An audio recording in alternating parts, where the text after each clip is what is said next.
네, 27장부터 이제 시작되는 사무엘상 31장까지의 마지막 모습.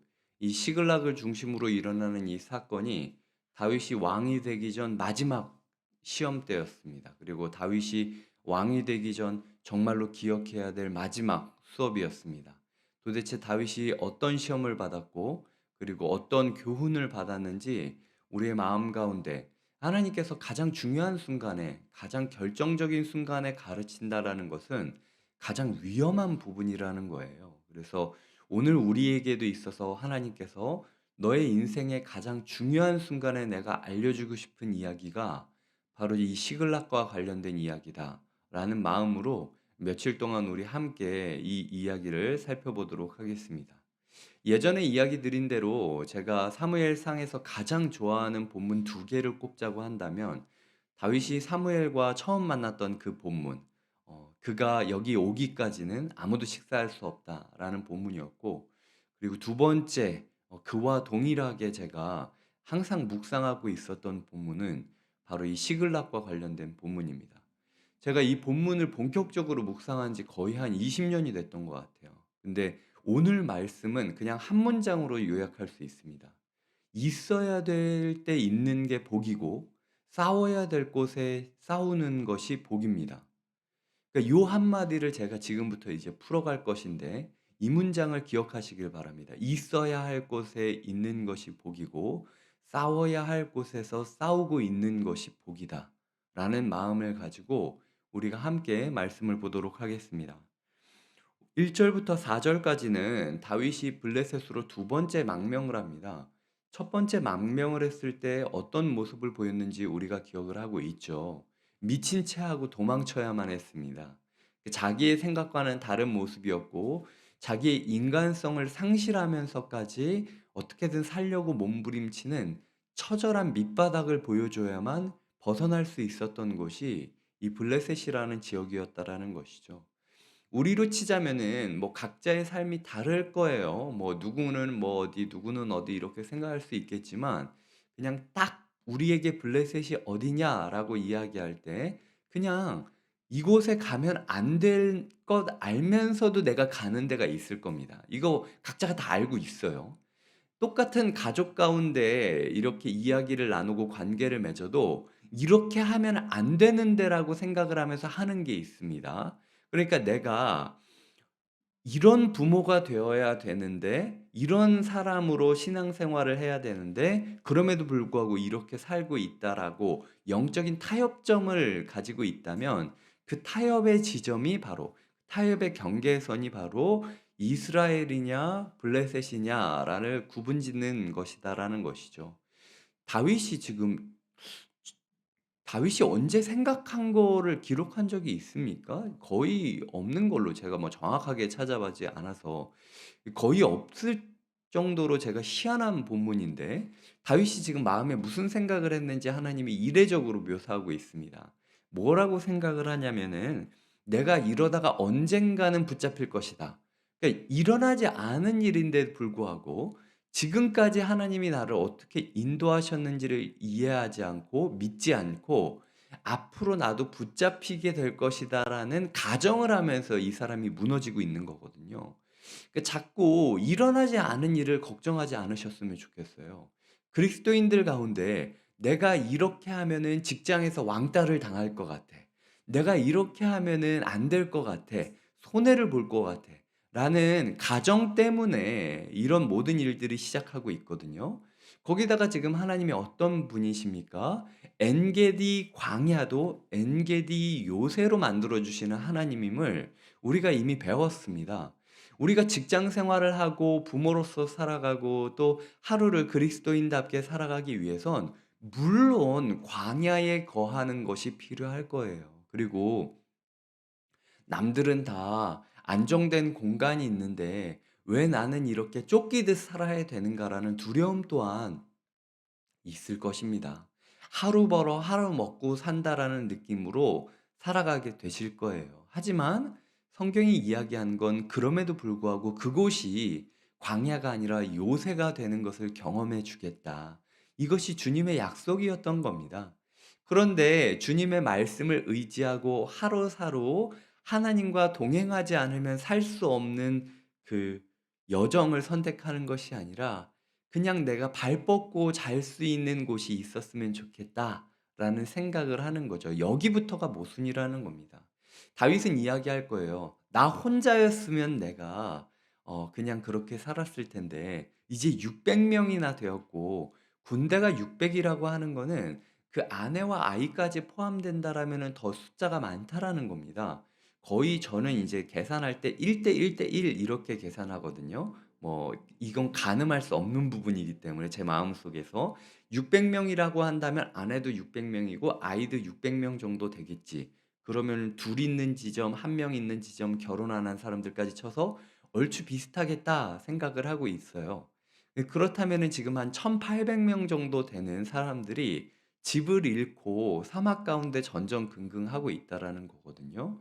만약 우리 교회가 1,800 명이 되었는데 아이들까지 지금 예배당이 없이 살아가고 있다라면 어떤 마음이시겠습니까? 당연히 어디든 막 가서 기어 들어가고 싶다는 생각이 들지 않겠습니까? 그리고 부모된 입장으로서 또 담임 목사된 입장으로서 내가 아무리 굴욕적인 곳이라 할지라도 '그게 어느 장소건 들어가야겠다.'라는 생각이 드는 게 당연하지 않겠습니까? 근데 그게 당연하지 않다라는 거예요. 사울과 달리 다윗이 끝까지 하나님의 말씀을 청종했던 것이 다윗의 왕권의 핵심이었습니다.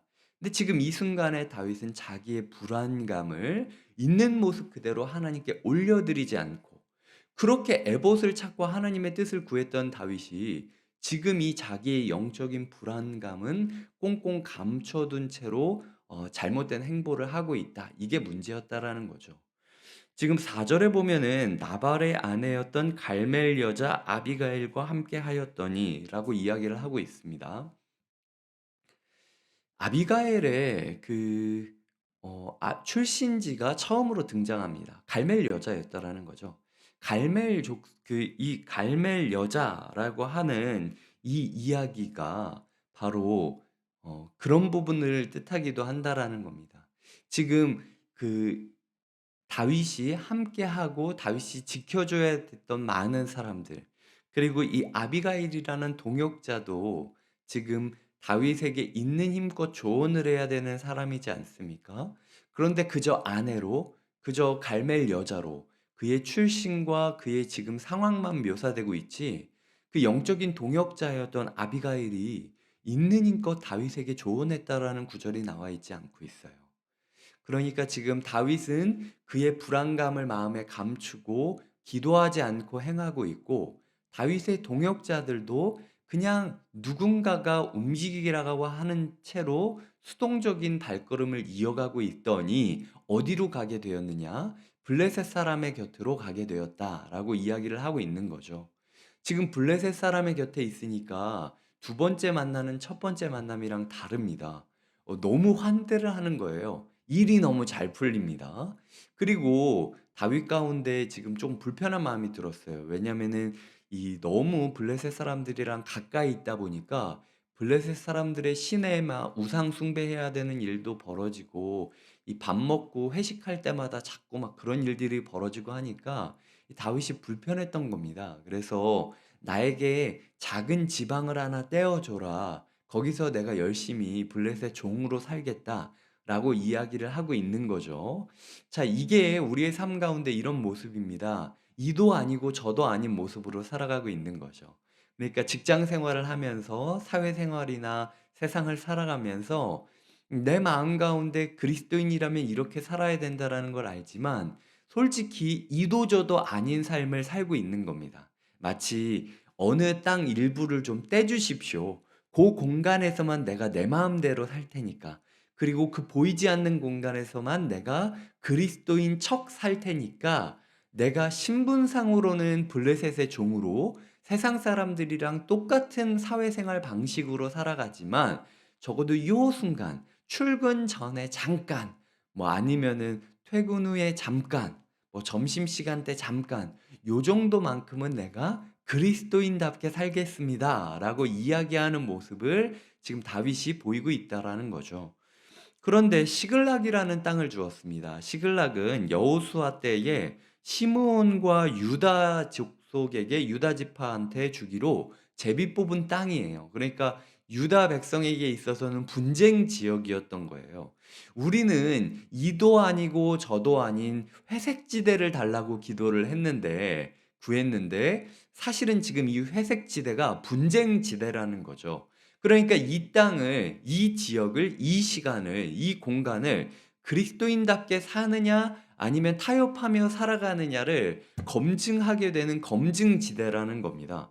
거기서 지금 다윗이 여태까지 이스라엘에게 적이라고 묘사되었던 유다 네겝과 여라무엘 사람의 네겝과 보시면은 8 절에 그술 사람, 기르스 사람, 아말렉 사람을 침노하였다라고 이야기를 하고 있어요. 원래 이스라엘에게 평생 원수로 기억되었을 사람들입니다. 그러니까 다윗은 지금 자위하고 있었을 거예요. 자, 하나님, 제가 비록 블레셋 땅에 있어도 이렇게 지금 하나님이 진멸하라고 한 사람들을 진멸하고 있습니다. 라고 이야기를 하면서 하나님의 일을 나름대로 노력은 하고 있었을 겁니다. 그런데 지금 오늘 본문이 이야기하는 것은 지금, 침노하였다라고 8 절에 이야기를 하고 9 절에 보면 그 땅을 쳐서 남녀를 살려두지 아니하였다라고 이야기를 하고 있습니다. 저는 이 본문이 가장 이 부분의 핵심 중 하나라고 생각을 해요. 이 사람이 있어야 될 곳에 있지 않고 싸워야 될 전투를 싸우지 않고 이 지켜야 될 곳을 지키지 않으니까 사람이 잔인해지는 겁니다. 거짓말을 하게 되고 타협점을 찾게 되고 그리고 그 거짓말을 숨기기 위해서 굉장히 잔인해지는 모습. 이 잔인해지는 거 진멸 명령을 왜 내린 겁니까? 하나님을 거역한 사람들 그리고 하나님의 백성을 핍박한 사람들이 어떤 심판을 받는지를 명확하게 보여줘라. 그럼으로써 이 백성들이 하나님을 두려워하고 경외하게 만들어라는 명령이었습니다. 근데 그 하나님의 명령을 이용해서 사람들을 자기의 두려움을 감추기 위해서 싹 쓸어버리고 혹시라도 이 중에 누군가가 아기스에게 가서 다윗이 사실은 우리를 죽였습니다라고 이야기를 하면은 우리 또한 죽게 될 것이니까. 그리고 하나님께 드려야 될 양과 뭐 이런 것들 원래 진멸함으로써 하나님께 드려야 되는 거였어요. 근데 그걸 아기스한테 곡물로 바치고 있지 않습니까? 저는 지금 이 순간 다윗을 끄집어내어 이 단상에 세웠으면 다윗 진짜 변명할 거 많았을 거라는 생각이 들어요. 그렇게 우리도 지금 성도님들을 이 자리에 불러 모셔서 제가 성도님에게 "지금 어디에 있습니까? 타협하고 있는 거 아닙니까? 하나님께서 솔직히 이 말씀을 주신 게 성도님 때문은 아닙니까?" 라고 이야기를 한다면 이 자리에서 정말 하고 싶은 얘기 많으실 거예요. "목사님 어떻게 하라는 겁니까 그러면은? 나보고 어떻게 뭐 다 그만둬요? 아니면은 뭐 나 때문에 직장 분위기 다 엉망되는데 내가 그렇게 막 맨날 분위기 망치고 사람들 가운데 꼭 그렇게 유별난 사람으로 기억돼야 돼요? 이 대한민국에 그리스도인이 얼마나 많은데 제가 물어보면 다 얘기해요. 나도 장로님 아들이고 나도 권사님 딸이라고. 그럼에도 불구하고 나는 이런데 너는 왜 그러냐고. 나의 유별남을 이야기하지 않습니까? 근데 하나님이 그 조건을 없애주실지 않을지언정 지금 나한테 지금 거기서 그 유난을 떨고 있으라고요? 내가 지켜야 될 사람들이 있는데도 불구하고 라고 이야기하실 수 있을 거예요. 엄중하지만 하나님께서는 그럼에도 불구하고 그게 맞다. 네가 광야 가운데 있어도 지켜야 될 사람 앞에 하나님의 떳떳한 사람으로 남는 게 떡 하나 더 주는 것보다 침대 하나 더 마련해 주는 것보다 낫다라고 이야기하고 있다라는 거죠. 우리의 삶 가운데 바른 모습으로 살아가야 된다라는 겁니다. 오늘 본문은 지금 다윗이 전혀 예상하지 못했던 상황으로 흘러가고 있습니다. 다윗은 적당히 타협하면은 내가 주인이 누구인지 속이면서 사람들을 지킬 수 있을 거라고 위태위태한 동거 생활을 시작하고 있었어요. 그런데 지금 이스라엘과 전쟁이 시작되었고 아기스 왕이 이제 마지막 조건으로 네가 나의 선발대가 되어서 블레셋 사람의 대표 군사가 되어서 이스라엘을 점령하면은 내가 너에게 내 머리를 맡기겠다라고 이야기하는 겁니다.